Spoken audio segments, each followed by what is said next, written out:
Hi, I'm Brian Beaulieu, CEO and Chief Economist of ITR Economics, and thank you for joining us for this edition of Trends Talk. I want to give an update on the inflation scene, and that ties into supply chain issues all at the same time. Now, we continue to be in a very different, even a messy inflation environment.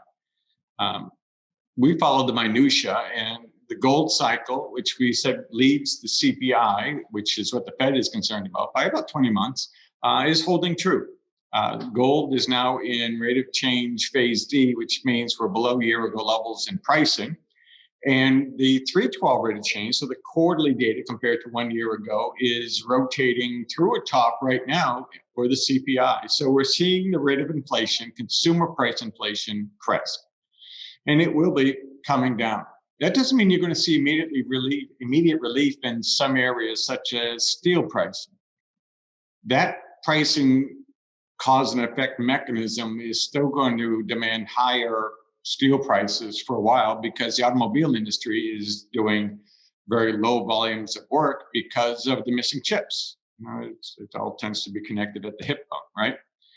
And the automobile industry being a major source of steel scrap from stamping, and therefore the steel scrap is in relatively scarce supply, so steel prices are going to remain high.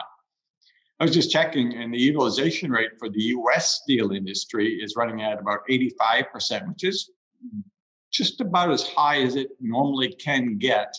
So when I'm sure you read it along with all of us that there's more capacity planned coming online that won't rely on steel scrap. That's really forward thinking. That's great. And it will help in the longer term, but it's not really going to help us in 2022 in terms of that particular commodity.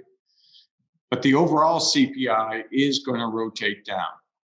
But when you think about some factors like steel isn't going to be rotating like it normally would. Even aluminum is likely to be sticky on the upside.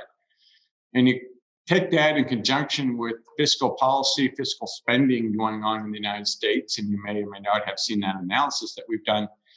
It's not hard to understand at all why the consumer price index rate of change and therefore rate of inflation is going to bottom out in a year, maybe a little over a year, at about 2.25%. So we're not going to get that reset back down to zero or near zero or below zero that we've seen in the last 3 cycles. And that creates a whole new ballgame for when we're on the other side of this soft landing that we see for GDP, US industrial production, and many other sectors. It means that that next cycle is going to be one with compound inflation. And if you want a recent paradigm of what that's going to look like, feel like, go back and look at 2004, 5, 6, and 7. Ask yourself, did those rising interest rates hurt? And by the way, well, that's a good paradigm for the interest rate rise we expect to beginning in 2023. This trend is going to be ultimately much stronger and last much longer than the mid 2000s did. But still go back there and look and ask, okay, what did we do right? What could we have done better? If we had known this was going to be happening, would we, as a company, do anything different? And if the answer is, yeah, I would have done such and such if I had known, this is your chance. 2022, you think about these things, you start figuring out how you're going to implement what you need to do to get ready for the rising trends in inflation and interest rates in 23, 24, and 25. And we remain concerned that 2026, that recession that we've been talking about, could be one of stagflation, which will be another trends talk for another day. Thank you very much for joining us on behalf of all the amazing women and men of ITR Economics. Wish you a great day. Until next time.